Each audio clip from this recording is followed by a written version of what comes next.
नमस्कार, आप सभी का स्वागत हेलो किसान में। मैं हूं मुकुल शर्मा। हेलो किसान कार्यक्रम में लगातार आपको हम जानकारी देते हैं अलग अलग विषय को लेकर, जो आपकी समस्याएं बनी हैं उनके क्या समाधान हो सकते हैं। और आज भी एक बेहद महत्वपूर्ण विषय लेकर हम हाजिर हुए हैं। तो चलिए सबसे पहले जो आज का विषय है वो आपके साथ हम साझा कर लेते हैं।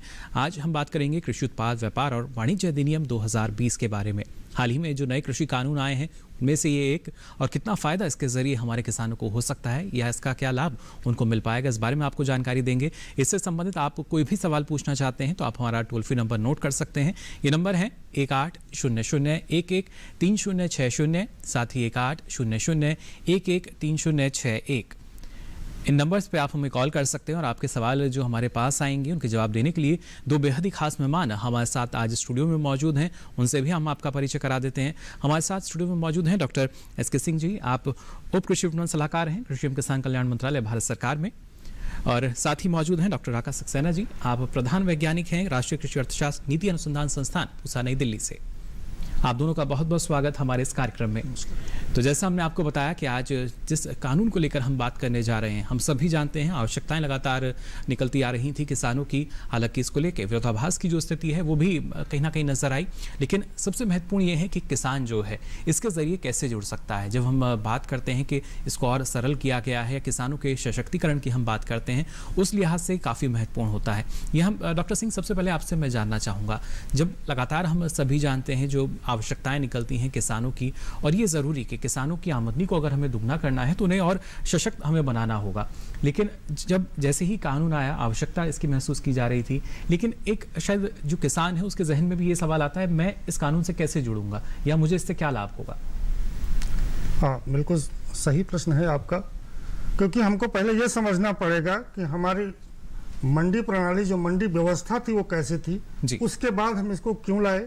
तो पहले क्या होता था कि किसान अपनी उपज बेचने के लिए जिसको भी बेचना चाहता था, वो मंडी अधिनियम जो राज्य सरकार द्वारा अधिनियमित हैं, मंडी अधिनियमों एपीएमसी एक्ट में लाइसेंस प्राप्त होना चाहिए था। और इसके लिए होता क्या था कि अगर उसके घर के पास, उसके गोदाम के पास, उसके आसपास खेत के खलिहान के पास अगर कोई खरीदार है और ज्यादा पैसा दे रहा है तो उसको वो नहीं बेच सकता था। उदाहरण के रूप में आप देखें कि अगर वहाँ कोई प्रोसेसिंग यूनिट है, कोई दाल की यूनिट लगी हुई है, कोई पैडी का लगा हुआ यूनिट, किसी प्रकार की यूनिट है तो वो खरीद नहीं सकता था, बल्कि उसको 20 से 25 किलोमीटर दूर मंडी में जाना होता था। एक स्थिति ये थी कि खरीदने वाले कम होते थे, इससे उसको पैसा नहीं मिलता था, दूर जाना पड़ता था, अनावश्यक रूप से उसको परिवहन में व्यय होता था। और तीसरी महत्वपूर्ण चीज थी कि मंडी के अंदर ही जो लेन देन होता था, सौदा होता था, वो मंडी प्रांगण के अंदर में जाना होता था, एक सीमित दायरा था पहले। हाँ, तो इन सब चीजों को इस सरकार ने देखा कि किसानों को कैसे आमदनी बढ़ाई जाए, उसको विपणन की उसकी जो लागत है, उसको ले जाने की लागत है, अन्य लागत को उससे कम किया जाए। क्योंकि मंडियों में यही नहीं कि केवल ले जाने की थी, मंडी फीस सभी जानते हैं कि उसको नहीं देना होता था अधिनियम के अनुसार, कमीशन चार्जेस भी नहीं देना होता था खरीदार को। लेकिन चूंकि उस किसान भाइयों की इतनी जानकारी नहीं होती थी, वो उनसे ले लिया जाता था। इन सब समस्याओं से भी किसान निजात पा गया है। अब उसकी आमदनी निश्चित रूप से 20 से 25% बढ़ने वाली है। बिल्कुल, किसान की आमदनी जो है देखिए उसमें बढ़ोतरी यहाँ हो सकती है। और डॉक्टर आकाश सक्सेना, आपसे भी हम समझना चाहेंगे, जब किसान की आमदनी की बात कही जाती है, जैसा कि अभी डॉक्टर सिंह ने भी बताया कि देखिए किस तरीके का एक इजाफा जो है वो किसान की आमदनी में हो सकता है। पहले ना तो वो देनदारी के लिए उनको सटीक माना जाता था, लाइसेंस नहीं होता था, खरीदारी कोई नहीं कर सकता था, लेकिन अब ये सीधा लाभ जो है एक किसान को मिल सकेगा। जी, जैसा कि हम जानते हैं कि जब किसानों की आय को दुगना करने की हम बात कर रहे हैं और सरकार ने लक्ष्य साझा किया हुआ है 2022 तक, जिसमें कि मूल्य संवर्धन एक बहुत बड़ा इंपॉर्टेंट सोर्स ऑफ ग्रोथ है, और इसके थ्रू जो इनकम में ग्रोथ है वो बहुत ज़्यादा आने वाली है। और इसके साथ ही जैसे हम बात कर रहे हैं कि जब भी हमने देखा है कि हमारी उत्पादकता बढ़ी, हमारा उत्पादन बढ़ा, लेकिन अगर मूल्य कम हो जाता है तो किसान को उसका सीधा लाभ नहीं मिल पाता है। तो इसके लिए बहुत आवश्यक है कि जो हम एक मूल्य संवर्धन में और किसान को उसकी जो क्रॉप है उसका उचित मूल्य मिल सके, इसके लिए जो प्रणाली है उसको उसको हम सुदृढ़ बनाएं, उसको स्ट्रेंथन करें। इसीलिए इसी दिशा में जो हमारे भी फार्म लॉस बनाए गए हैं ये बहुत ही कारगर सिद्ध होंगे और इससे किसानों को क्या होगा कि नए एवेन्यूज मिलेंगे सेल करने के लिए। जैसा कि सिंह साहब ने कहा कि अब तक जो हमारा किसान है वो जो हमारे गांव में ट्रेडर्स होते थे या जो एपीएमसीज में ही बेच पाता था, अब किसान जो है नए एवेन्यूज को, जैसे एफपीओज हैं, एक्सपोर्टर्स हैं, वेयर हाउसेज हैं, प्रोसेसिंग यूनिट्स हैं, उनको सेल करके एक उचित मूल्य और उससे अधिक मूल्य भी प्राप्त कर सकते हैं और उनकी जो आय है उसमें काफी इजाफा होगा। जी, यानी सीधे तौर पर या सरल शब्दों में कहें तो नए विकल्प अब किसानों के सामने होंगे, नई संभावनाएं जो हैं उनका इंतजार कर रही हैं, जिसके जरिए किसानों का जो मुनाफा है उसमें वृद्धि हो सकती है। इस बारे में आपको विस्तार से हम जानकारी देंगे और जो लगातार एक भ्रामक स्थिति पैदा कर दी गई थी किसानों के बीच, उसमें सच और झूठ क्या है ये भी हम आपको बताएंगे। लेकिन पहले आइए नजर डाल लेते हैं इस खास रिपोर्ट पर।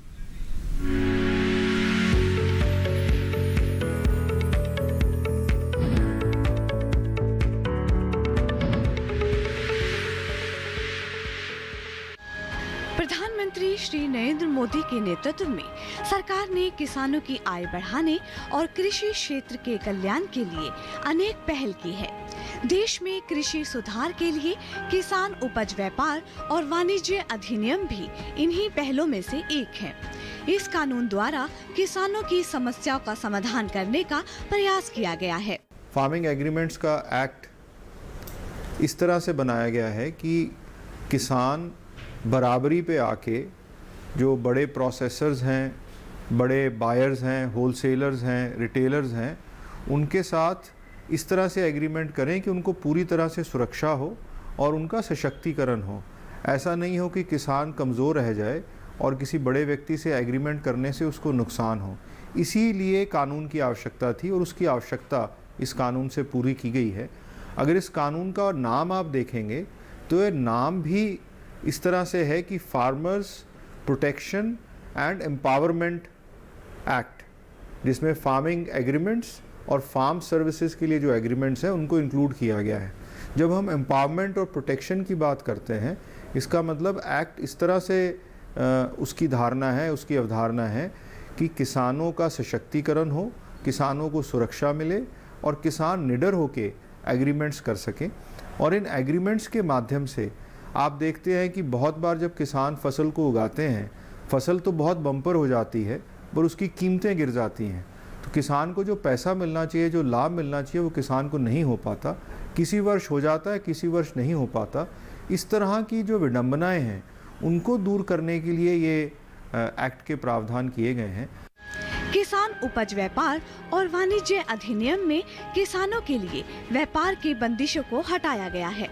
किसान अब मंडी और मंडी के बाहर जहां उसे अच्छा मूल्य मिले अपनी उपज बेच सकते हैं। अब किसान किसी वेयर हाउस में, किसी प्रोसेसर की फैक्ट्री में, किसी दूसरे राज्य के व्यापारी को जो किसान को अच्छा मूल्य दे रहे हो उसे अपनी उपज बेच सकते हैं। इसके अलावा किसान ई ट्रेडिंग प्लेटफॉर्म पर भी अपनी उपज को बेच सकते हैं।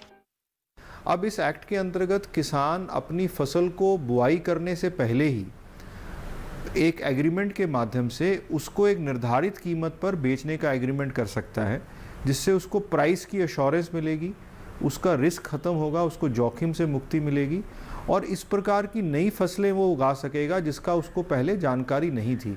क्योंकि जो खरीदार है उसके पास बाज़ार उपलब्ध है और वो बाज़ार की मांग के अनुसार किसान को ये बता सकता है कि उसको किस प्रकार की फसल चाहिए, उसका क्या क्वालिटी होना चाहिए।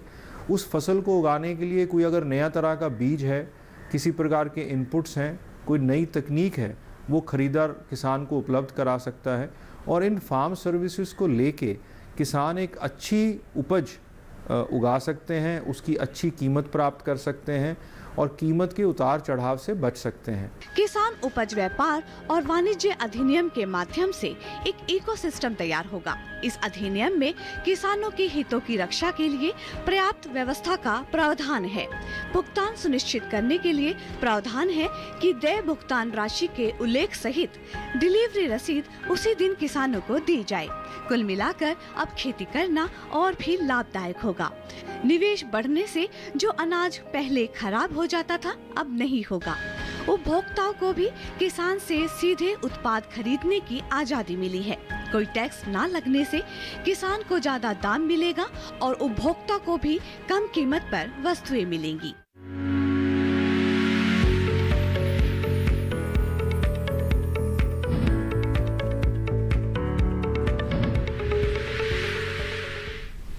तो जाना आपने किस तरीके से जो ये नया कृषि कानून है हमारे किसानों को लाभ पहुंचाएगा। ना सिर्फ आप जो है अगर आपसे पहले जो किसान है उनको बाध्य थे एक तरीके से, मंडी में आपको जाना पड़ता था, लेकिन अब आप पूरी तरीके से हम कह सकते हैं कि आज़ादी है हमारे किसानों की अगर आप इसको सही ढंग से देखें तो। लेकिन डॉक्टर सिंह अगर देखा जाए, क्योंकि जैसे ही कानून हम कह सकते हैं, ये पहले बिल था उसके बाद पास हुआ, जब कानून बना तो कहीं ना कहीं एक किसान को भ्रमक स्थिति में डाल दिया गया और यहाँ तक झूठ बोल दिया गया कि जो एमएसपी है वो किसानों को नहीं मिलेगा। खुद प्रधानमंत्री को ये कई बार कहना पड़ा, हमारे कृषि मंत्री को कहना पड़ा कि ऐसी स्थिति बिल्कुल नहीं आएगी, इसका कोई लेना देना ही नहीं है। हम चाहेंगे आप अगर हमारे किसानों को बता पाएं इस स्थिति के बारे में। प्रश्न का काफ़ी भाग आपने खुद ही उत्तर दे दिया है, लेकिन मैं ये बताना चाहूँगा कि क्योंकि ये बात बार बार जो लोगों द्वारा भ्रम फैलाया जाता है जी कि कानून में ही ऐसा क्यों नहीं लिख दिया गया। सबसे महत्वपूर्ण बात मैं किसान भाइयों को यह बताना चाहूँगा कि जो एमएसपी है, जो न्यूनतम समर्थन मूल्य भारत सरकार घोषित करती है, वह एक योजना है, वो एक पॉलिसी है, एक नीतिगत निर्णय होता है और यह जो बना हुआ है ये कानून है। इसको उसमें रखने का कोई औचित्य नहीं है, क्योंकि होता क्या है कि एमएसपी हमको बार बार बढ़ानी पड़ती है, एमएसपी में हमको बहुत सारे फेरबदल करने पड़ते हैं, लेकिन जब कानून बन जाता है, जब पार्लियामेंट संसद द्वारा पारित हो जाता है तो उसमें बड़ी मुश्किलाहट आती है। तो यह बात स्पष्ट है कि उसमें लिखने का कोई मतलब हो नहीं सकता था और एमएसपी आगे बंद करने का कोई मतलब ही नहीं है, क्योंकि हमको फूड सिक्योरिटी के लिए धान, गेहूं, अन्य चीजें खरीदना है। 1 रुपया, 2 रुपया, 3 रुपया में बहुसंख्यक लोगों को ये वितरित करना है और ये सरकार भी किसान हितैषी है, बार बार ये दृढ़ संकल्प व्यक्त कर चुकी है कि यह जारी रहेगी। तो निश्चित रूप से हम हमारे किसान भाइयों को आश्वस्त करना चाहेंगे, सरकार की तरफ से ये निश्चित तौर पर जारी रहेगी, बिल्कुल भ्रमित ना हो और आप आश्वस्त रहें। जी बिल्कुल, ये देखिए, ये सीधे तौर पर हमारे किसानों को भी समझना होगा कि यहाँ कोई शंका का सवाल ही नहीं है। अगर आप खुद इस चीज़ को जानेंगे, पहचानेंगे तो शायद और भी किसानों को आप जागरूक कर सकेंगे। डॉक्टर सक्सेना, यहाँ आपसे हम समझना चाहेंगे एमएसपी की जब अगर बात की जाती है, क्योंकि लगातार सरकार की तरफ से हमने देखा ऐतिहासिक वृद्धि होती आई है हर सीज़न के एमएसपी को भी अगर हम देखें, अगर सरकार की ऐसी मंशा कुछ होती, जिस तरह की अफवाहें फैला दी गई, तो शायद उसमें वृद्धि नहीं हो पाती। कितना आप इसमें देखती हैं जिस तरीके की जो वृद्धि है वो नज़र आ रही है पिछले 5 से 6 सालों की भी अगर हम बात करें तो? अगर आप पिछले 5 से 10 साल का डेटा देखेंगे, आंकड़े देखेंगे, तो आप पाएंगे कि लगातार एमएसपी में वृद्धि होती जा रही है। लेकिन अगर हम बात करें तो हम सिर्फ ये क्यों कहें कि किसान, सरकार की हमारी मंशा है कि किसान को जो मूल्य है वो एमएसपी एक फ्लोर प्राइस है। हमें समझना होगा कि एमएसपी सरकार की तरफ से जारी किया जाने वाला एक न्यूनतम समर्थन मूल्य है। इसकी सरकार चाहती है कि हमारे किसानों को जो मूल्य है वो एमएसपी से भी अधिक मिले, इसीलिए किसान के लिए ऑल्टरनेटिव चैनल्स की व्यवस्था की गई है, जिससे कि अगर कोई डायरेक्ट ही कोई एक्सपोर्टर अगर किसान से परचेज करता है तो वो जरूरी नहीं है वो एमएसपी से कई गुना उसको मूल्य दे सकता है। अगर प्रोडक्ट की क्वालिटी सर्टेन है तो उसको बहुत अच्छा मूल्य मिल सकता है। तो इसके लिए न्यूनतम समर्थन मूल्य सिर्फ हमको ये ध्यान रखना होगा, एक फ्लोर प्राइस है जो किसान को एक न्यूनतम जो प्राइस है वो अश्योर करता है। और सरकार की मंशा ये है कि न्यूनतम प्राइस से भी कहीं ऊपर किसान को अपनी क्रॉप का जो है वो मूल्य मिले, इसीलिए इसी दिशा में ये जो कदम है ये बहुत कारगर सिद्ध होगा। जी बिल्कुल, और जैसा आपने कहा कि अगर शाब्दिक अर्थ भी हम देखें न्यूनतम और समर्थन, ये हमारे किसान को और बेहतर ढंग से जानना होगा, क्योंकि सरकार की मंशा साफ है कि और ज़्यादा जो मुनाफा है वो आपको मिल सके। और खासतौर से डॉक्टर सिंह, अगर हम देखें जैसा आपने बताया कि जो मंडियों समिति में अगर हम बात करते हैं, जो एक सीमित दायरा था मंडियों का, उससे निकलकर भी अगर किसान व्यापार करता है तो सीधे तौर पर करीब 20 से 25% का इजाफा तो सीधा सीधा मिल ही जाएगा किसान को। ये बिल्कुल आप इसको हाथों में कैलकुलेट कर सकते हैं कि जैसे मैंने बताया कि पूरे देश में 0.5 से लेकर के 3% तक विपणन शुल्क है और 0.5 से लेकर 8% तक वो कमीशन चार्जेज है। इसके अलावा जब मंडी जाता है, अनलोडिंग का चार्जेज है, उसकी सिलाई का चार्जेज है, उतराई का चार्जेज है, तौलाई का चार्जेज है, ये जोड़ लें तो खुद में करीब 15 से 16% आ जाता है जी। और जब आप अपनी उपज को अपने घर से 15 किलोमीटर 20 किलोमीटर मंडी ले जाते हैं और जो लॉसेस वगैरह हो जाते हैं ले जाने में, उनको सबको जोड़ लीजिए तो हमको हमारी कैलकुलेशन के अनुसार किसान भाई स्वतः भी कर सकता है। तो 20 से 22% अतिरिक्त आय उनको इस कानून के माध्यम से होने वाली है, यदि अपनी उपज वो जहां चाहे अपने घर के पास गोदाम में या नजदीक के कहीं प्रसंस्करण प्लांट में कहीं भी अगर वो बेच देते हैं। यानी अब वो समस्या भी हम मान सकते हैं कि कम होगी, जो किसान को एक समस्या रहती थी कि एमएसपी जो है उनको नहीं मिल पा रहा है। देखिए विकल्प आपके सामने कई रहेंगे, इसलिए कहीं ना कहीं अगर देखा जाए जो एक जब हम बाजार की बात करते हैं, मार्केट की बात करते हैं, तो वहाँ पर हमारे जो किसान जब जैसे ही पहुँचते हैं तो ना सिर्फ स्टॉक को देखकर या गुणवत्ता को देखकर कभी कभी उनको जो दाम है, जो भाव है कम दिया जाता है, लेकिन अब विकल्प आपके सामने कई होंगे, इस बात को हमें समझना होगा। फिलहाल हमारे साथ एक दर्शक जुड़ चुके हैं उत्तर प्रदेश से। बहुत बहुत स्वागत आपका धनवीर जी, क्या जानना चाह रहे हैं? सर जैसे हम बाजरा की खेती करते हैं जी, तो बाजरा का रेट मार्केट में 1000 या 1100 रुपए प्रति कुंटल है जी। अच्छा, तो हमारी फसल जब बाजरे की बोवेगी तो उस समय हम किसी कॉन्ट्रैक्टर से कांटेक्ट करते हैं तो हमारी फसल को किस रेट में तय करेगा वो? चलिए, आप ये जानना चाह रहे हैं जो नए कृषि कानून में जिसमें करार की हम बात करते हैं, एमएसपी की भी कोई गारंटी होगी? एमएसपी से कम पर तय नहीं करेगा वो? जी बिल्कुल, ये तमाम बातें जो हैं सुनिश्चित की जाएंगी इसी में, और इसीलिए कहा जा रहा है जो किसान है हमारे जागरूक हों। फिलहाल डॉक्टर सिंह एक जागरूक किसान जो हैं जुड़े हैं और जानना चाह रहे हैं कि जब हम कृषि करार की जब हम बात करते हैं, फसलों का करार जिसमें किया जाता है, कैसे ये सुनिश्चित होगा? शर्मा जी का, किसान भाई का बहुत अच्छा प्रश्न था, क्योंकि ये हम बार बार बताना भी चाहते हैं कि ये जो वहाँ पर जब आप बुआई के समय अपने एग्रीमेंट में लिखेंगे तो क्या मूल्य होगा, तो ये अकेले खरीदार या जो स्पॉन्सर जिसे कहते हैं वही नहीं लिख सकता है, ये आप दोनों को लोगों को मिलकर लिखना है। तो आप दोनों लोग ये देख लीजिए कि एमएसपी इतना है, इससे नीचे हम नहीं फिक्स करेंगे, तो आप स्वयं तय कर दीजिए दोनों मिलकर के हम इससे नीचे नहीं करेंगे। और इस कानून में एक विशेष बात आपको दी गई है कि आप चाहें तो उसमें एक व्यवस्था लिख लें कि अगर इसका हो सकता है मूल्य वगैरह आगे बढ़े तो उस दशा में आप उनसे कहें कि इसमें बोनस या प्रीमियम प्राइस, क्योंकि अगर उसको जो प्रशंसक करता है या जो खरीदार है जो और कुछ काम करने वाला है उसको ज़्यादा पैसा में आगे मिलने वाला है तो वो आपको बोनस दे, वो आपको इसकी प्रीमियम प्राइस दे। तो आप इस आधार पर उसके अपने जो अनुबंध तैयार करेंगे आप स्पष्ट तौर पर उसको लिख लें। और मेरा किसान भाई को एक और सलाह है कि आप अनुबंध को अपनी भाषा में, सरल भाषा में, हिंदी या अपने क्षेत्रीय भाषा में लिखाएं और ऊपर से लेकर अंतिम पंक्ति तक आप उसको अच्छे तरीके से पढ़ लें और मूल्य निर्धारण की प्रक्रिया उसमें अनुबंध के अंतिम में अनुबंध के रूप में लगाया जाना है और वो देख लें कि मूल्य का निर्धारण कैसे हो रहा है और आप उसमें अपनी भागीदारी सुनिश्चित करें कि एमएसपी से या जो आपको लगता है कि एमएसपी नहीं कुछ और होना चाहिए ऊपर, उस पर तय करें। जी बिल्कुल, देखिए सरकार जो है आपके लिए एमएसपी सुनिश्चित करती है, लेकिन जब आप करार करते हैं तो ये सुनिश्चित आपको करना होगा कि उस करार में जो एमएसपी है वो लिखा गया है या नहीं। और जैसा कि एक और विकल्प इसमें है कि अगर एमएसपी से ज़्यादा जो आपको लगता है जो दूसरी कंपनियां, निजी कंपनियां अगर आपके साथ करार करती हैं वो ज़्यादा भाव पर बेचेंगी तो उसका लाभ भी आपको मिल सकता है। लेकिन सिर्फ आपको ये देखना होगा कि तमाम बातें उस करार में भी शामिल की जाएं, तभी और ज़्यादा फायदा आपको आने वाले समय में मिल सकेगा। और भी महत्वपूर्ण बातें जो कृषि कानूनों से जुड़ी हुई हैं आपको हम बताएंगे, लेकिन यहां रुक रहे हैं एक छोटे से ब्रेक के लिए।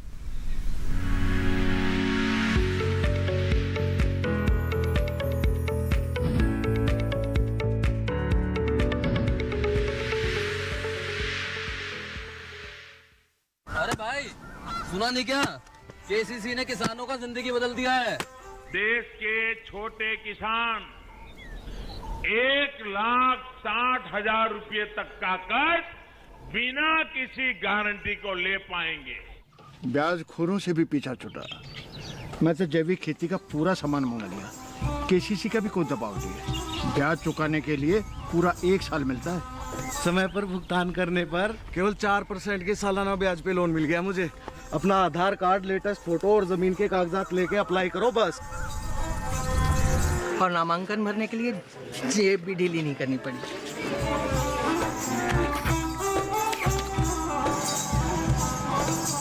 चाचा, उधार चुकाने के 24 घंटे के बाद उतने ही पैसे वापस निकाल सकते हैं। केसीसी ने किसानों की जिंदगी वाकई बदल दी है। तो आप भी किसान क्रेडिट कार्ड अपनाएं और सहजता से ऋण पाएं।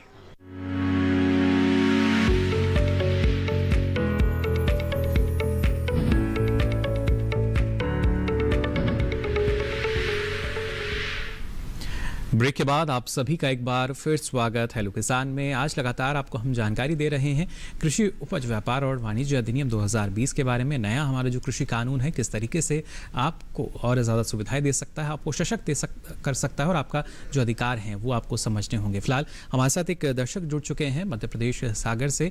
आनंद जी, बहुत बहुत स्वागत आपका। क्या जानना चाह रहे हैं?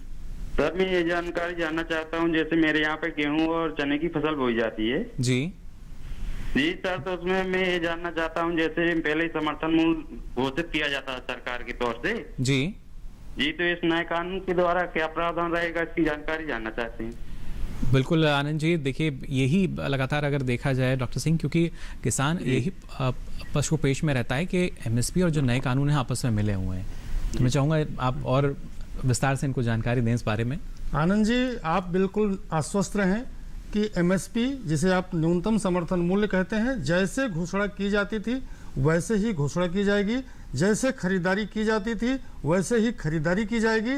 उस पर इस कानून का कोई प्रभाव नहीं रहेगा, वो स्वतः चलती रहेगी जैसे चल रही थी। इस कानून के माध्यम से एक अतिरिक्त चैनल, एक अतिरिक्त माध्यम आपको दिया गया है कि आप मंडी में ना चाहें, अगर आपको लगता, आप ध्यान दें किसान भाई, अगर उनको लगता है कि मंडी में ही ज़्यादा मूल्य मिल रहा है तो मंडी का विकल्प पूर्णतया खुला है, वो जाकर अपनी उपज मंडी में बेच लें।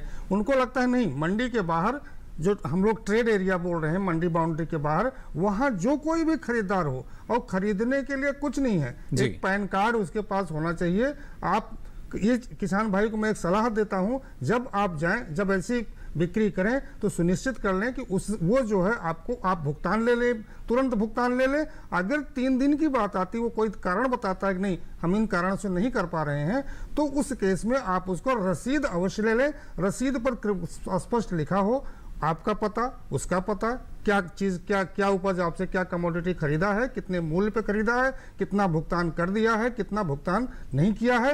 ये मैं एक और बात स्पष्ट करता हूँ, ये अधिनियम का, ये जो कानून बना है, इनका नियमावली भी बन गई है, उसका एनेक्जर 1 साफ साफ लिखा है, उसमें आप उससे भरा करके और रसीद रख लें। जी बिल्कुल, देखिए किस तरीके से आपको यहाँ हम कह सकते हैं कि बिल्कुल भी चिंता नहीं करनी है इस बारे में। जो एमएसपी है लगातार उसकी घोषणा होती रहती है, हर सीज़न से पहले एमएसपी की घोषणा की जाती है, वो निरंतर चलती रहेगी। वो एक सुविधा किसानों के लिए है और जो कृषि कानून है उसके और क्या लाभ हैं ये आपको जानने होंगे। यहाँ डॉक्टर आकाश सक्सेना आपसे हम समझना चाहेंगे, क्योंकि जब हम कृषि बाज़ार की हम बात करते हैं, एक बहुत बड़ा बाज़ार एक किसान के नज़रिए से, और अमूमन उदाहरण यही दे दिया जाता है कि किसान ने 2 रुपये में कोई उत्पाद बेचा, बाज़ार में वो 10 रुपये कीमत हो जाती है, ज़्यादा हो जाती है। यानी संभावनाएं तो इस बाजार में है, लेकिन क्या इस कानून के जरिए जो किसान है इसी तरह अपने मुनाफे को बढ़ा पाएंगे उन तमाम संभावनाओं को अर्जित करके? जी, जैसा कि हमारी सरकार भी बहुत प्रयत्न कर रही है कि हम लोग किसानों के लिए बाजार आसूचना का प्रबंध करने की पूरी तैयारी में है, और इसमें हम बाजार की संभावनाओं का आकलन करते हैं, जिसमें हमको पता चलता है कि सभी जो ग्लोबल मार्केट्स हैं, डोमेस्टिक मार्केट है, जो हमारी मांग है, जो आपूर्ति है, सबको देखते हुए हम ये संभावना का आकलन करते हैं कि आगे भविष्य में मूल्य क्या होने वाले हैं। और ये जानकारी किसानों को पहले भी कई परियोजना के माध्यम से उपलब्ध कराई जाती थी, तो इसमें किसान ये देख सकते हैं कि बाजार में भाव क्या होने वाला है, और उसके अकॉर्डिंग जब वो अपना करार करते हैं स्पॉन्सर के साथ, तो जैसा कि हमारे सिंह साहब ने बताया कि उसमें वो संभावनाओं को देखते हुए कि बाजार में जो मूल्य है वो अधिक होने वाला है या उसी तरह का मूल्य रहने की संभावना है या कुछ घटने की संभावना है, उसको देखते हुए वो एक फिक्स्ड प्राइस डिसाइड कर सकते हैं स्पॉन्सर के साथ, या फिर कुछ एक प्रोपोर्शन डिसाइड कर सकते हैं जिसमें एक पोर्शन हो कि बोनस के लिए या प्रीमियम प्राइस के लिए, डिपेंडिंग अपॉन कि उसका क्वालिटी क्या है, उसकी गुणवत्ता क्या है। तो बाजार की संभावनाओं को ध्यान में रखना बहुत आवश्यक है, और उसको देखते हुए हम मूल्य की एक अवधारणा बना सकते हैं। जी बिल्कुल, हम डॉक्टर सिंह आपसे भी हम समझना चाहेंगे, क्योंकि जब कृषि बाजार को हम देखते हैं, ना सिर्फ घरेलू बाजार बल्कि अंतर्राष्ट्रीय बाजार में भी हमारे जो किसान हैं उनकी पहुंच है, और ये ज़रूरी कि उनका अगर मुनाफा आपको बढ़ाना है तो शायद अपना दायरा बड़ा करना होगा। सरकार की तरफ से तो एक कदम उठा लिया गया है, जो एक सीमित दायरा था उसको पूरी तरीके से बढ़ा दिया गया है, एक स्वतंत्र रूप से हम कह सकते हैं किसान जो है कारोबार कर सकेगा, लेकिन एक किसान को और कितना फ़ायदा इसके ज़रिए मिल पाएगा? मैं अपने किसान भाइयों को एक दो चीज़ें अवश्य बताऊंगा, क्योंकि वो स्वयं भी जानते हैं, हमसे ज़्यादा ही समझदार हैं कि एक साल किसी का मूल्य घट जाता है तो वो ज़्यादा बुआई कर देते हैं, अगले साल उसका मूल्य गिर जाता है, इसी कुचक्र में वो फंसे रहते हैं। तो होता क्या है, करने क्या क्या ज़रूरत है, दो चीज़ करने की ज़रूरत है कि बाजार में सरकार इन कानूनों के द्वारा मांग पैदा करने की जरूरत है, और मांग पैदा करने के लिए दो ही रास्ता है, या तो इसका प्रोसेसिंग कर दी जाए, इसका मूल्य संवर्धन कर दिया जाए, या तो इसको एक्सपोर्ट किया जाए। तो जब हम एक्सपोर्ट करते हैं तो वहां पर भी हमारे जो भारतीय किसान हैं, जो हमारे किसान भाई हैं, एक्सपोर्ट का जो मूल्य मिल रहा है उससे भी उनको जोड़ने की जरूरत है। और एक्सपोर्ट तभी हो पाता है जब वहां पर वो मूल्यवार इसकी कीमत जो है वहां पर कम्पीट करे, इसकी प्रतिस्पर्धात्मक मूल्य हो वहां अंतर्राष्ट्रीय बाजार में, दूसरी इसकी गुणवत्ता हो। तो जब हम डायरेक्ट जोड़ते हैं एक्सपोर्टर को इस कानून के माध्यम से किसान से, तो ये जो बीच के खर्चे हैं अनावश्यक वो नहीं होते हैं, तो उनका प्रोड्यूस जाकर के अंतर्राष्ट्रीय बाजार में कम्पीट होता है। और दूसरा, जो एक्सपोर्टर को पता होता है भाई हमको मांग अंतर्राष्ट्रीय बाजार में इस तरीके की उपज की है, इस गुणवत्ता की है, ऐसी चाहिए, तो उस अनुसार वो किसानों से मिल करके, जिसे हम संविदा कृषि का नाम भी देते हैं, उसके माध्यम से वो खेती करवाता है, और खेती करवा करके अंतर्राष्ट्रीय बाजारों का लाभ जो है किसानों को सीधे देने का प्रयास करता है। यानी प्रतिस्पर्धा के जरिए देखिए जो एक लाभ, शुद्ध लाभ जो निकलता है वो आप ले सकते हैं, लेकिन इसके लिए ज़रूरी यही कि जो नए विकल्प हैं उस तरफ आपको आगे बढ़ना होगा। और काफ़ी हद तक अगर देखा जाए केंद्र सरकार की तरफ से लगातार प्रयास किए जा रहे हैं, क्योंकि जो कृषि है राज्य का विषय है, वहाँ भी कुछ कई तरह की अटकलें जो हैं कभी कभी लग जाती हैं, लेकिन समस्या का समाधान होना ज़रूरी है और सरकार उसी के लिए लगातार प्रयास कर रही है। फिलहाल हमारे साथ एक और दर्शक जुड़ चुके हैं बिहार से। बहुत बहुत स्वागत आपका दीनानाथ जी, क्या जानना चाह रहे हैं? श्रीमान, हम ऑनलाइन कर दिए हैं पैक्स में और पैक्स से मिल चुके हैं, कह रहे हैं कि इधर उधर की बात कर रहे हैं, हम बेचना चाहते हैं, वो खरीद नहीं रहे हैं। जी, आप मंडी में आप पहुंचे थे, तब आपको ये कहा गया कि अभी वो खरीद नहीं रहे हैं? जी श्रीमान, जैसे निर्देश आया सरकार का, हमने ऑनलाइन करा दिया जी। उसके बाद पैक्स अध्यक्ष के यहाँ गए कि हमने ऑनलाइन करा दिया है जी। उसके बाद वो कह रहे हैं कि अभी खरीदारी का समय नहीं है, अभी खरीदारी नहीं हो रही है। सिवान बिहार से जुड़े हैं डॉक्टर सिंह, और इस तरह की जो समस्याएं आती हैं, क्या कहाँ पर एक किसान जो है वो शिकायत कर सकता है? क्योंकि एक तो पहले ही जो प्रणाली है ऑनलाइन उसको किया गया है, उसमें दो कारण हमारे सामने रहे, कोरोना कालखंड की वजह से भी और सरल बनाने के लिए भी। लेकिन जो किसान है थोड़ा सा हिचकिचाते हैं जब ऑनलाइन प्रणाली की हम बात करते हैं, लेकिन वहाँ समस्या आएगी तो कहाँ किसान शिकायत कर सकेगा? मेरी समझ से बिहार से बात कर रहे हैं किसान भाई जी। तो बिहार में मंडी कानून तो है नहीं, तो वहाँ मंडियों की स्थिति भी ना के बराबर है। कुछ पुरानी 54 मंडियाँ पुरानी पड़ी हैं किसी जीर्ण शीर्ण स्थिति में, लेकिन ये जो विशेष करके बात कर रहे हैं वो एमएसपी के पर प्रोक्योरमेंट, खरीदारी की बात कर रहे हैं, कि जो बहुत राज्य सरकारें आजकल उसको ऑनलाइन कर दी हैं, जिसमें आप हरियाणा को भी देख लें, मध्य प्रदेश को भी देख लें, तो वो मेरी समझ से जब इस समय बात कर रहे हैं तो कहीं ना कहीं वो खरीदारी का समय भी इस क्रॉप का निकल गया होगा, तो यही समस्या होगी। शेष ये संबंधित जो वहाँ राज्य सरकार के अधिकारी हैं, क्योंकि खरीदारी भी एफसीआई सीमित संख्या में करती है, बल्कि राज्य सरकार के जो अधिकृत एजेंसियां होती हैं वहाँ की, कोऑपरेटिव की या अन्य पैक्स वगैरह जो कुछ होती वही करती हैं, तो उनके वरिष्ठ अधिकारी से इस बारे में आप अपनी बात को रखें, हमें विश्वास है कि आपका समाधान होगा। जी बिल्कुल, और खासतौर से डॉक्टर आकाश सक्सेना अगर हम देखते हैं, क्योंकि जिस तरीके से सरकार की तरफ से प्रयास यही होता है कि अगर किसान की कुछ शिकायतें हैं तो उनका समाधान हो सके, सुझाव उनको दिए जाते हैं, और उसी कड़ी में अगर हम इन नए कृषि कानून को देखते हैं तो यहाँ भी काफ़ी विकल्प रखे गए हैं किसान के लिए। किसी भी तरह की अगर कोई शिकायत है तो इन कानून में काफ़ी जो प्रावधान रखे गए हैं, जैसे कि अगर हम बात करते हैं तो जो सब डिविजनल मजिस्ट्रेट है उसको पूरी पावर्स दी गई हैं कि किसी भी तरह का अगर कोई कन्फ्लिक्ट होता है तो उसको वो रिजॉल्व करने की उनको पूरी पावर्स दी गई हैं। तो वो साथ में कुछ कंसिलिएशन बोर्ड बना सकते हैं, और वो कंसिलिएशन बोर्ड में विभिन्न सदस्य होंगे, जिसमें कुछ एक्सपर्ट्स होंगे, कुछ विभिन्न संस्थाओं के रिप्रेजेंटेटिव्स होंगे, और वो उन किसानों की अगर कोई समस्या होती है तो पूरा उसका समाधान प्रोवाइड करेगा। और इस प्रणाली को लगभग 2 से 3 हफ्तों में पूरा कर लिया जाएगा और इसका जो मैक्सिमम ड्यूरेशन है, जो मैक्सिमम समय सीमा है, उसको भी निर्धारित किया गया ताकि हमारे किसान भाइयों को किसी भी तरह की कोई समस्या ना हो और उनकी जो भी समस्या है उनको उचित निवारण मिल सके। जी बिल्कुल। इसके साथ साथ डॉक्टर आकाश जानना चाहेंगे आपसे, क्योंकि किसान का कहना यही है कि जो उनका उत्पाद है उस बुआई में काफ़ी खर्च आ जाता है, जो लागत है वो कम नहीं हो पाती, इसलिए उनकी उम्मीद ये रहती है कि ज़्यादा भाव उनको मिल सके। तो क्या हम ये मानकर चल सकते हैं कि कृषि कानून के जरिए जो एक लक्ष्य हमारे सामने है, किसान की आमदनी को दुगना करना, इसके साथ साथ लागत में किसी तरह की कमी आए, इसके लिए भी अगर हम बात करें कि जो निजी कंपनियां आएंगी वो प्रशिक्षण दें, सरकार की तरफ से लगातार अलग अलग संस्थान जो हैं प्रशिक्षण देते ही हैं, क्या ये भी एक मदद मिल पाएगी किसान को? जी, ये बहुत एक अच्छा बिंदु है। इसमें जो हमारे जो कानून है इसमें प्रावधान किया गया है। इसमें जो हम विभिन्न प्रकार की जो फार्म सर्विसेज हैं, चाहे हम इनपुट्स की बात करते हैं या किसी भी तरह की सर्विस की बात करते हैं, जिसमें हम बात करते हैं आजकल कस्टम हायरिंग सेंटर्स है या किसी भी तरह की एक्सपर्ट सर्विसेज की हम बात करते हैं, तो जो हमारे किसान भाई हैं वो इस तरह की सर्विसेज को वो हायर कर सकते हैं। और इसमें जब क्या होगा कि आप अपने जब खेत पे डायरेक्ट अगर आपको प्रोक्योरमेंट करते हैं किसी इनपुट का या आपको एक्सपर्ट की सर्विसेज लेते हैं, तो जब आप एक इम्प्रूव्ड पैकेज अडॉप्ट करते हैं या जो नई तकनीकी अडॉप्ट करते हैं, उससे आपकी जो रिसोर्स यूज एफिशिएंसी है वो बढ़ती है और आपकी जो लागत है किसी भी कमोडिटी को प्रोड्यूस करने की, जो आपकी टोटल कॉस्ट है वो धीरे धीरे कम होती है।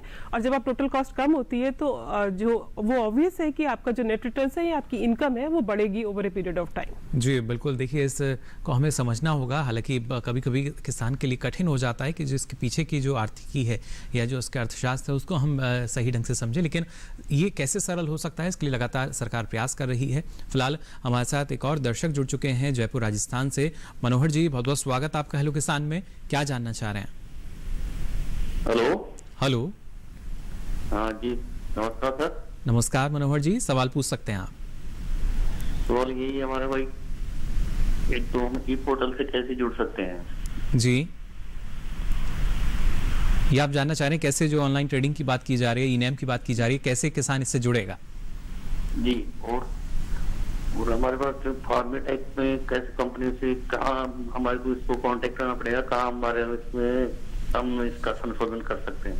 जी बिल्कुल। देखिए, आने वाले समय में सारी जो सुविधाएं हैं, जानकारी किसान को पहुंचेगी और एक समय ऐसा भी होगा डॉक्टर सिंह के जो शायद कंपनियां हैं वो खुद किसान के पास पहुंचेंगी, उनसे संवाद स्थापित करेंगी, तभी जाकर आगे काम बनेगा। फिलहाल जो उनके दोनों सवाल मैं चाहूँगा आप और विस्तार से जानकारी दें। हाँ, मनोहर जी, पहला प्रश्न था कि आप ऑनलाइन कैसे अपनी कमोडिटी का, अपनी उपज को व्यापार करें। तो आपके यहाँ बहुत सारी मंडियाँ ई-नाम एक योजना चलती है भारत सरकार को, उससे जुड़ी हुई हैं। आपको करना क्या है? कुछ नहीं करना है, आपको अपनी उपज वहाँ लेकर के जाना है और जैसे ही लेकर के जाएंगे, अगर आप पहले से वहाँ रजिस्ट्रेशन नहीं है तो तुरंत मंडी के गेट पे आपका रजिस्ट्रेशन कर दिया जाएगा, पंजीकरण कर दिया जाएगा। उसके बाद आपकी उपज अंदर जाएगी, अंदर जाने के बाद उससे सैंपल वगैरह लिया जाएगा, टेस्ट हो जाएगा, उसके बाद आप ऑनलाइन बिडिंग के लिए उसको खोल देंगे।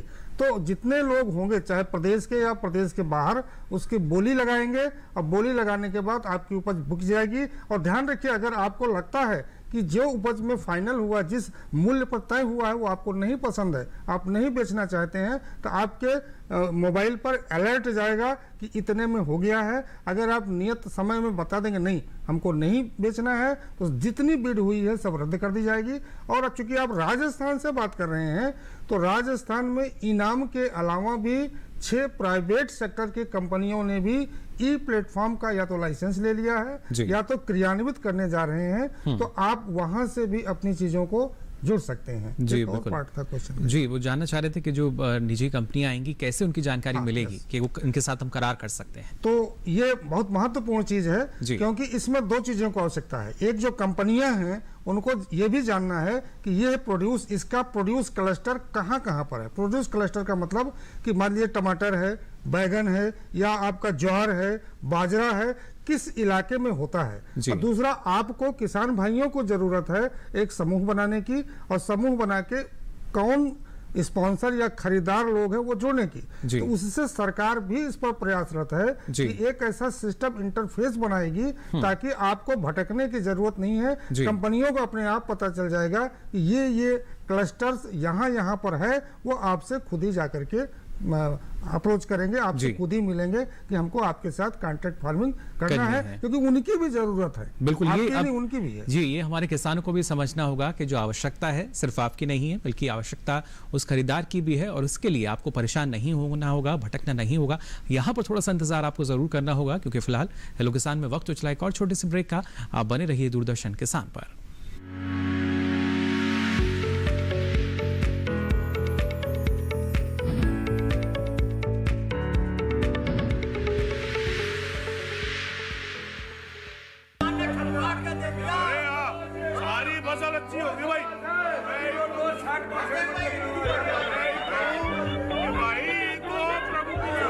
और अब एक जरूरी सूचना, देश के कुछ राज्यों में किसानों द्वारा बड़े पैमाने पर पराली जलाने से आसमान में धुंध छा गई है।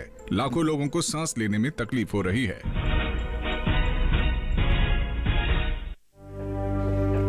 हर साल हम अपने घर फूकते हैं और तमाशे बनते हैं।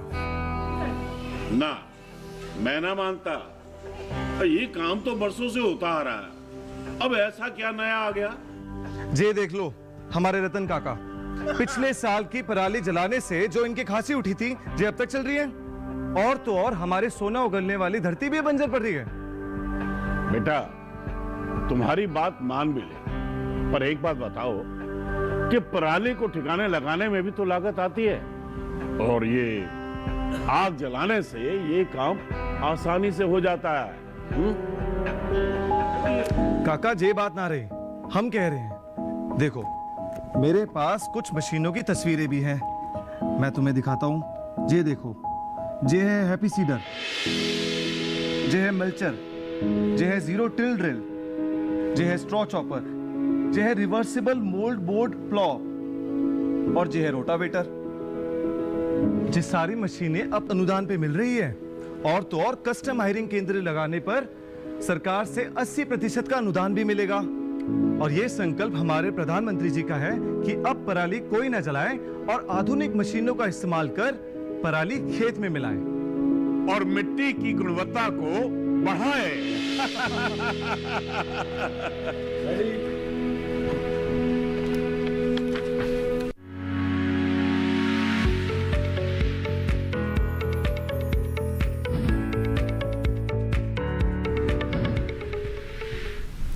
ब्रेक के बाद आप सभी का एक बार फिर स्वागत। हेलो किसान में लगातार आपको हम जानकारी दे रहे हैं कृषि उपज व्यापार और वाणिज्य अधिनियम 2020 के बारे में, कैसे जो कृषि कानून है हमारे सूरत हाल जो है किसानों के बाजार का उसको बदल सकता है, आर्थिक स्थिति जो है उसमें बदलाव आएगा। फिलहाल लगातार हमारे साथ दर्शक जुड़ रहे हैं। एक और दर्शक हमारे साथ फोन लाइन पर बने हुए हैं, हनुमानगढ़ से, राजस्थान से जुड़े हैं। बहुत बहुत स्वागत आपका हेलो किसान में। क्या जानना चाह रहे हैं? कलवन जी, पहले गुजारिश करना चाहेंगे आपसे, अपने टीवी सेट का वॉल्यूम आप बंद कर दें। नमस्कार सर। जी नमस्कार।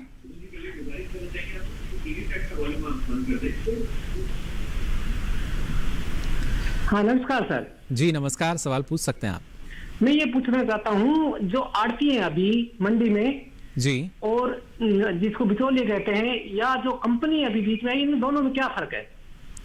चलो बिल्कुल, ये एक और सवाल आया है यहाँ पर, क्योंकि कई तरह की जो भ्रामक बातें हैं डॉक्टर सिंह वो लगातार बाजार तक पहुँचाई गई, किसानों तक पहुँचाई गई, और कई सवाल हम देखते हैं इस तरह के आते हैं। फिर भी मैं चाहूँगा इस पर अगर आप जो आपको लगता है जवाब देना चाहें। नहीं, उनका प्रश्न बड़ा वाजिब है जी, बहुत अच्छा प्रश्न है उनका।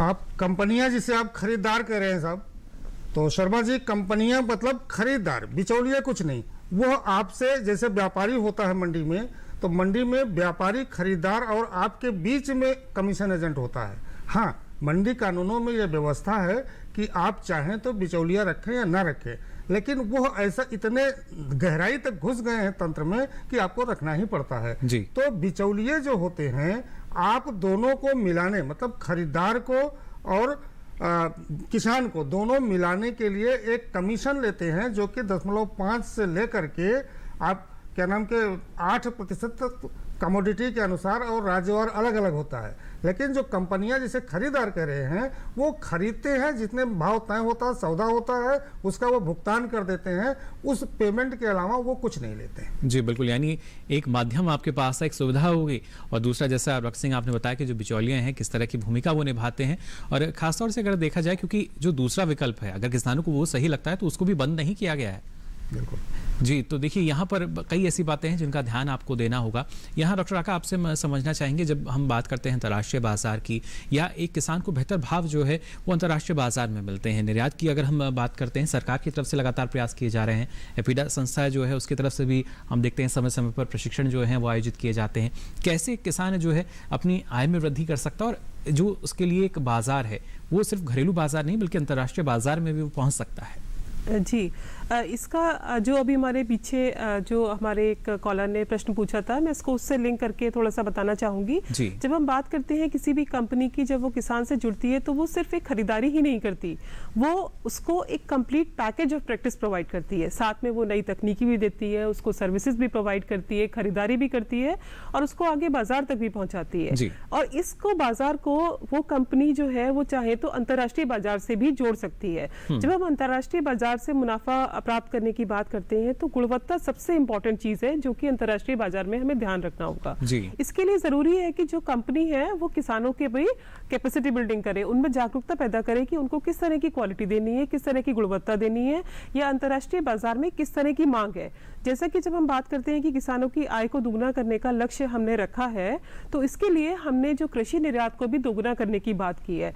हम लोग अपने निर्यात को $30 बिलियन से बढ़ाकर $60 बिलियन करना चाहते हैं अगले 4 से 5 वर्षों में, और इससे पूरी आशा है कि इसका सीधे सीधे मुनाफा जो है हमारे किसानों को जाएगा। लेकिन इसके लिए जरूरी है कि जो एक एपीएमसी व्यवस्था से थोड़ा सा हट के जो एक डायरेक्ट कंपनी जो इंटरनेशनल मार्केट के साथ भी जुड़ के किसानों तक उसका सीधा लाभ पहुंचाने की एक व्यवस्था कर सकती है, तो उसके लिए इस तरह के चैनल्स बहुत इंपॉर्टेंट हो जाते हैं। ताकि हम बात करते हैं कि जिससे हमारे जो किसान, छोटे किसान हैं भारत देश में, लगभग 86-87% जो हमारे हैं सीमांत और छोटे किसान हैं, तो उनको बाजार से जोड़ने का काम कुछ इस तरह की कंपनी है, इस तरह के विकल्प बहुत मजबूती से कर सकते हैं ताकि किसानों को सीधे इसका लाभ मिल सके। जी बिल्कुल, ये देखिए हमें समझना होगा, छोटे और सीमांत किसानों की हम बात करते हैं, या करीब 80 करोड़ की जो हमारी जो जनता है जिसकी खाद्य सुरक्षा सुनिश्चित की जाती है। इससे ज़्यादा जो हमारी हम कह सकते हैं जिस तरीके की जो घटना के अनुसार भी अगर बात की जाती है। लेकिन खासतौर से डॉक्टर सिंह अगर हम देखें, जो एक यहाँ पर अप्रोच की हम बात करते हैं, क्लस्टर अप्रोच को लगातार कहा जाता है, एक ज़िला एक उत्पाद जैसी जो हम कह सकते हैं, इस तरह की ये फॉर्मूले ये सिद्ध हो सकते हैं किसानों को और ज़्यादा बेहतर भाव दिलाने में, या इसी कड़ी में एफपीओ की भी अगर हम बात करते हैं खासतौर से। बहुत अच्छा प्रश्न आपने इसलिए उठाया कि ये एक अपॉर्चुनिटी मिली, एक मुझे अवसर मिला कि अपने किसान भाइयों से इस बात को हम साझा करें कि भारत सरकार ने पहली बार एक केंद्रीय योजना लागू किया है एफपीओ को बनाने के लिए और उनको प्रोत्साहित करने के लिए। जी, तो उसमें आप जो ये देश के हर ब्लॉक में पहले चरण में 10,000 में से कम हर ब्लॉक में एक बनाया जा रहा है, और इसमें किसान भाइयों को चाहिए कि इसमें 300 किसान एक जुड़ना है इस योजना का लाभ लेने के लिए, और वो जुड़ करके इसमें विशेष करके ध्यान दिया गया है कि एक जिला में एक उत्पाद को पहचाना जाए क्लस्टर के रूप में। भैया यहाँ का उत्पाद जो है बहुत फेमस है, वही वोकल लोकल वाली बात आती है, लोकल वोकल, कि आपको इसका वैल्यू ऐड करना है, इसको राष्ट्रीय बाजार में, अंतर्राष्ट्रीय बाजार में पहुंचाना है। और मैं एक बात और किसानों को बताना चाहूंगा कि उनकी सबसे बड़ी समस्या क्या आती है, विपणन की।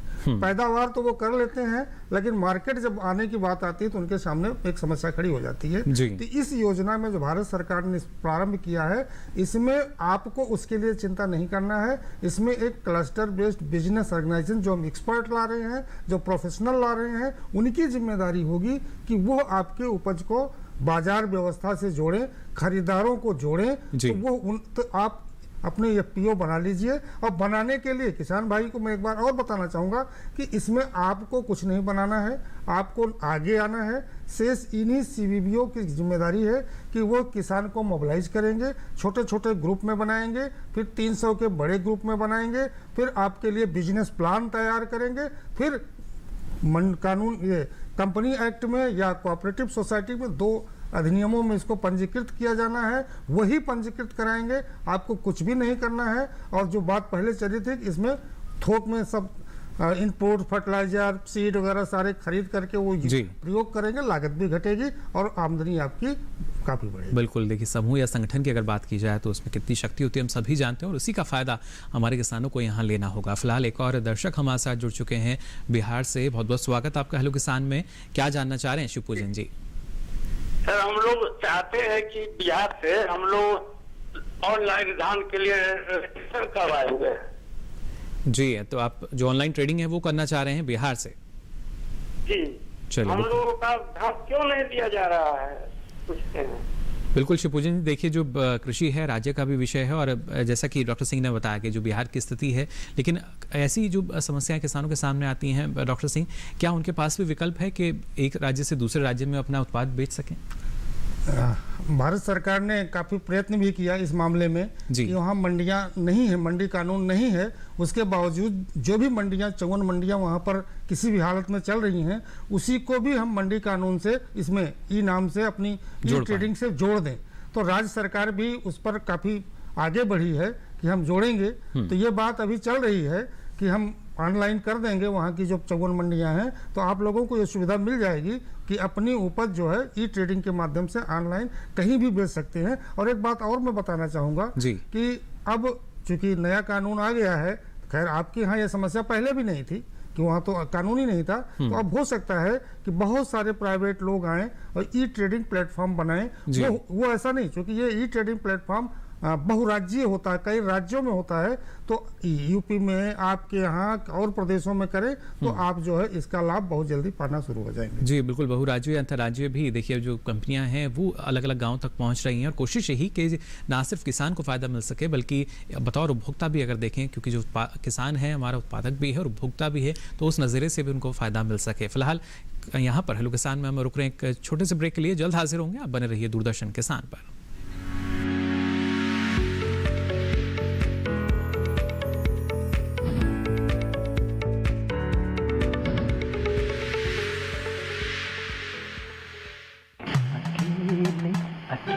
अरे वाह भैया, अकेले अकेले।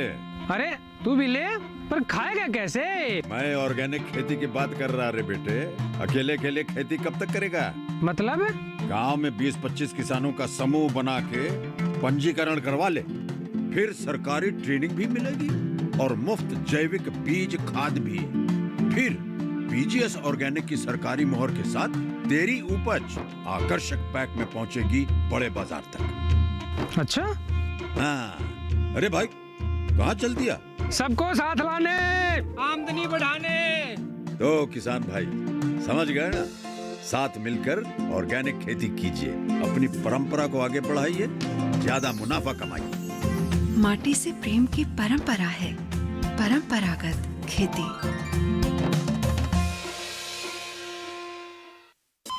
अरे सुन तो। मुझे क्या सुनाना चाहते हो? जो सुनाओ मेरी सौतन को। किसको? अरे वही तुम्हारा मोबाइल फोन जिससे सुबह शाम दिन रात चिपके रहते थे और कहते थे किसान कॉल सेंटर से बातें हो रही हैं। अच्छा ये बात है। हाँ क्यों, क्या हुआ? अब बात नहीं होती क्या? अब तो झट से बात हो जाती है। ऐसा क्या? हाँ, अब तो ज्यादा लाइनें और खास तकनीक के कारण खेती के माहिरों से तुरंत बात हो जाती है। और अगर कभी लाइन व्यस्त हो तो अपनी समस्या फोन पर रिकॉर्ड करा दो, वहाँ से फोन आ जाता है और समस्या की हल का मैसेज भी आ जाता है। ये देखो आ गया। अरे वाह, इसका मतलब इंतजार की घड़ी अब खत्म। हाँ। तभी मैं सोचूं कि आजकल मुझ पर इतना प्यार क्यों आ रहा है। कृषि संबंधी समस्याओं का अपनी भाषा में तुरंत हल पाने के लिए पूरे भारत में किसी भी फोन से हेल्पलाइन नंबर पर संपर्क करें। किसानों का दोस्त किसान कॉल सेंटर।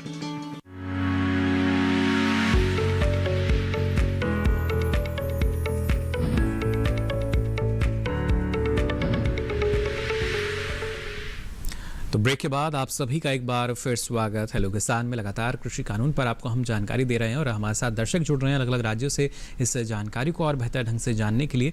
फिलहाल मध्य प्रदेश शिवपुरी से हमारे साथ एक और दर्शक जुड़ चुके हैं, इनका सवाल हम ले लेते हैं। बहुत बहुत स्वागत आपका हेलो किसान में। क्या जानना चाह रहे हैं जिगर जी?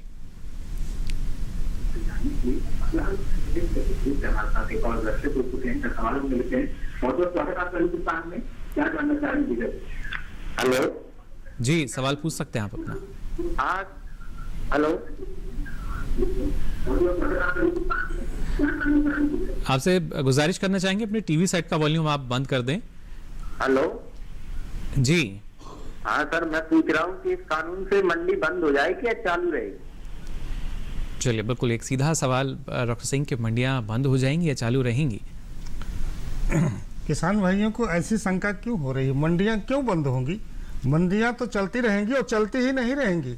भारत सरकार की योजना है कि उसको और सशक्त किया जाए, उसमें और अधोसंरचना का विकास कराया जाए, मंडियों की सेवाओं को और अच्छा किया जाए ताकि वहाँ पर और ज़्यादा आवक हो और ज़्यादा उनकी इनकम हो।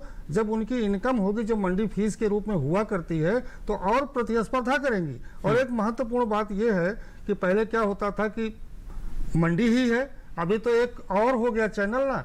अगर वो compete नहीं करेंगे तो समस्या नहीं होगी। इसलिए वो बाहरी चैनल से जो इस अधिनियम के आने के बाद, इस कानून के बाद बन रहा है, तो मंडियां जो है और प्रतिस्पर्धात्मक बनेंगी, उसमें प्रतिस्पर्धा की भावना आएगी, सेवाएं अच्छी देंगी, लोग वहीं पर जाकर के व्यापार करेंगे। ऐसा बिल्कुल मत सोचें, ये भ्रम बिल्कुल गलत है। मंडियों को और अच्छा बनाया जाएगा और सेवा देने वाली बनाया जाएगा, जी बिल्कुल। दिया जाएगा। लेकिन एक सफ़ेद झूठ जो है, देखिए, वो किसानों तक पहुंचा दिया गया कि मंडियां बंद हो सकती हैं, लेकिन ऐसा कतई नहीं होगा। जो मंडियां हैं लगातार चल रही हैं, बल्कि उसमें बेहतरी के लिए जो बदलाव हैं किए जा रहे हैं। डॉक्टर आका, आपसे भी हम समझना चाहेंगे, क्योंकि ना सिर्फ जो हमारी नई मंडियां हैं ऑनलाइन ट्रेडिंग की, अगर ई-नैम की भी हम बात करते हैं, बल्कि आने वाले समय में जो हमारे ग्रामीण हाट हैं बड़ी संख्या में, वो भी इनसे जुड़ेंगे। और कि जो अगर किसान के फ़ायदे की हम बात कर रहे हैं, कितना लाभ इसके ज़रिए किसान को मिल सकेगा? जब हम बात करते हैं जो नए हमारे मार्केटिंग चैनल्स हैं या नए एवेन्यूज़ के जुड़ने की जो हम बात कर रहे हैं, लगातार ही हम इस पे बल दे रहे हैं कि हम नए एवेन्यूज़ को इसमें जोड़ेंगे। तो जब हम ये बात करते हैं तो हम बात करते हैं अपनी जो सप्लाई चेन्स है, हमारी एग्रीकल्चरल कमोडिटीज़ की जो भी सप्लाई चेन्स है, उनको हम स्ट्रेंथन करने की बात करते हैं। जब हम स्ट्रेंथन करने की बात करते हैं तो हम बात करते हैं कि किसान जो है वो डायरेक्ट मार्केट से जुड़े। अभी हम बात करते हैं तो हम ये देखते हैं कि जो हमारी सप्लाई चेन्स है बहुत लॉन्ग है, बहुत फ्रेगमेंटेड है, बहुत लॉन्ग है। तो जब हम बात करते हैं अगर किसान ग्राम्स के थ्रू या इलेक्ट्रॉनिक ट्रेडिंग के थ्रू डायरेक्ट अगर बाजार से जुड़ रहा है, तो वो सप्लाई चेन को धीरे धीरे हम स्ट्रेंथन कर रहे हैं, उसका सुदृढ़ीकरण कर रहे हैं। जी, यानी हर कड़ी को मजबूती दी जा रही है। जिससे कि क्या होगा कि किसान की लागत में भी कमी आएगी और उसका जो पहले अगर वो किसी, अभी हम देखें तो अगर किसी भी कंज्यूमर जो प्राइस है उसमें फार्मर का शेयर 20 से 40% के तक लगभग ही होता है, कहीं कहीं इससे भी कम होता है।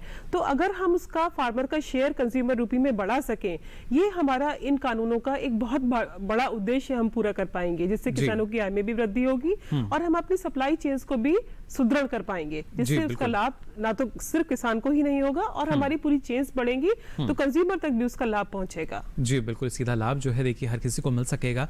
और डॉक्टर सिंह, अगर हम इसी सप्लाई चेन की बात करते हैं, जैसे अलग अलग कड़ियों को मजबूती देने की बात की जाए, तो हमने देखा कोरोना कालखंड में भी एक किस तरीके से कृषि अवसंरचना कोष जो है उसका प्रावधान रखा गया और उसके जरिए हम मान सकते हैं कि और ज़्यादा एग्रीगेटर्स जो हैं, प्रोसेसर जो हैं, वो ज़्यादा से ज़्यादा संख्या में अब किसान के साथ जुड़ेंगे और इस कानून की मदद से और ज़्यादा लाभ एक किसान को मिल पाएगा। बहुत अच्छा प्रश्न इसलिए है कि ये एक भारत सरकार का एक कानून ही नहीं है जी, इसमें एक समग्र रूप से आगे बढ़ने की सरकार ने किया है कि देश में इस कानून के माध्यम से सबको स्वतंत्रता दी जाए खरीद फरोख्त की और देश में इंफ्रास्ट्रक्चर का भी विकास किया जाए, जो कि फार्म गेट पर आपके खेत के पास है, तो उसके लिए सरकार ने 1 लाख करोड़ रुपया का एग्रीकल्चर इंफ्रास्ट्रक्चर फंड ही नहीं बनाया, उसको क्रियान्वित कर दिया और कई सारे प्रदेशों के बहुत सारे प्रोजेक्ट आए और उनको दिया भी जा रहा है। इसके साथ मैं और ये भी बताना चाहूँगा किसान भाइयों का, इतना ही नहीं, 5 करोड़ रुपया उन्होंने मधुमक्खी पालन के लिए, क्योंकि मधुमक्खी को आगे ले जाना भी जरूरी है, उन्होंने मत्स्य पालन के लिए पैसे दिए, उन्होंने और क्रेडिट सिस्टम को स्ट्रेंथन करने के लिए खर्च किए, ऋण देने की अच्छी व्यवस्था कराई। तो इस तरीके से सरकार जो है या पीओ की योजना लाई,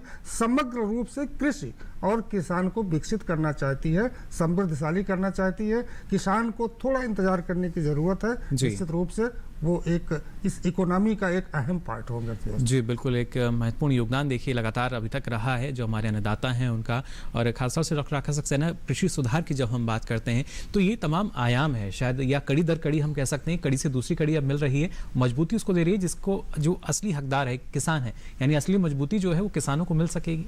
जी जी बिल्कुल, इससे किसानों को बहुत मजबूती मिलेगी। जो इस तरह के सभी जो हम इन्वेस्टमेंट की बात कर रहे हैं, इससे हमारा इंफ्रास्ट्रक्चर क्रिएट होगा, और किसानों, जैसे कि अभी हमने बात की थी कि हम सप्लाई चेन्स को स्ट्रेंथन करने की बात कर रहे हैं, तो इसमें स्टोरेज बहुत इंपॉर्टेंट है, वेयर हाउसिंग बहुत इंपॉर्टेंट है। और जब हम बात करते हैं जो स्पेशलाइज प्रोडक्ट्स हैं, जैसे हॉर्टिकल्चर की बात करते हैं, हम हमारे जो बागवानी वाले उत्पाद हैं, तो उनमें हमें स्पेशल तरीके के, विभिन्न तरीके के हमको इंफ्रास्ट्रक्चर की जरूरत होती है, कोल्ड स्टोरेज की, रेफरवेंस की, और उनको जब इंफ्रास्ट्रक्चर क्रिएट होगा, सप्लाई चेन से स्ट्रेंथन होगी, और इसका सीधा जो मुनाफा है वो किसान को मिल सकेगा और उनकी आय में वृद्धि होगी। जी बिल्कुल, देखिए अगर सभी बातों को आप देखते हैं तो कहीं ना कहीं हर कड़ी का जो आपको अंत नजर आएगा वो यही कि जो किसान है उनको और ज़्यादा मजबूती मिल सके, हमारे आर्थिक रूप से जो किसान है वो और ज़्यादा सशक्त हो सके, मजबूत हो सकें, और ना सिर्फ उनकी आय दोगुनी हो बल्कि उससे भी ज़्यादा हो सके। उसी के लिए जो कृषि कानून है उनका क्रियान्वयन किया जा रहा है, इसका लाभ जो है किसानों को मिल रहा है। लेकिन यहाँ आपको जागरूक रहना होगा, जो अफवाह या झूठ है उस पर विश्वास नहीं करना है, बल्कि सच के साथ आप रहेंगे तो और ज़्यादा लाभ आपको आने वाले समय में भी मिल सकेगा। फिलहाल आज हमारे दोनों विशेषज्ञ, आप दोनों ने इतनी महत्वपूर्ण जानकारी हमारे दर्शकों के साथ साझा की, इसके लिए आप दोनों का बहुत बहुत शुक्रिया। तो जाना आपने हमारे नए कृषि कानून के बारे में, कृषि उपज व्यापार और वाणिज्य अधिनियम, लेकिन किस तरीके से देखिए ये एक किसान को और ज़्यादा मजबूती दे सकता है, लाभ आपका बढ़ सकता है, लेकिन ज़रूरी यही कि आप सही जानकारी लें और फिर इस दिशा में आगे बढ़ सकें। यहाँ हमें भी अब आगे बढ़ना होगा, तो चलिए इसके लिए हमारा जो कल का विषय रहेगा वो आपको हम बता देते हैं। कल खासतौर से आपको हम जानकारी देंगे सर्दियों में पशुओं के पोषण और रखरखाव के बारे में, और साथ ही बात होगी सर्दियों में भेड़ व बकरी पालन की भी, किस तरह का प्रबंधन आपको अपनाना चाहिए, ये सारी जानकारी आपको देंगे। साथ ही आपका कोई और सवाल या सुझाव आप हम तक पहुंचाना चाहते हैं तो आप हमें ईमेल कर सकते हैं। हमारी मेल आईडी है hellokisan2015@gmail.com। इसके साथ ही आप फेसबुक पर जाकर भी अपना सवाल या सुझाव हमें भेज सकते हैं। फेसबुक पर जाकर आपको हिंदी में टाइप करना होगा हेलो किसान, और यहाँ अपना सवाल या सुझाव आप लिख सकते हैं। अब बारी है आखिरी लेकिन एक और महत्वपूर्ण विकल्प की, जिसके जरिए आप हमसे जुड़ सकते हैं। आप डीडी किसान कॉल सेंटर का नंबर नोट कर लीजिए, नंबर है 1800113060। सोमवार से शनिवार सुबह 6 से रात के 10 बजे तक की लाइन्स खुली हुई हैं, इस पर भी आप अपना सवाल दर्ज करा सकते हैं। हमारी कोशिश यही रहती है आपकी जो समस्याएं हैं उनका जल्द से जल्द समाधान हो सके और नई जानकारी जो है हर रोज़ आप तक हम यूं ही पहुंचाते रहें। फिलहाल हेलो किसान में वक्त हो चला आपसे विदा लेने का, फिर हाजिर होंगे नई नई जानकारियों के साथ। तब तक के लिए दीजिए इजाज़त, नमस्कार।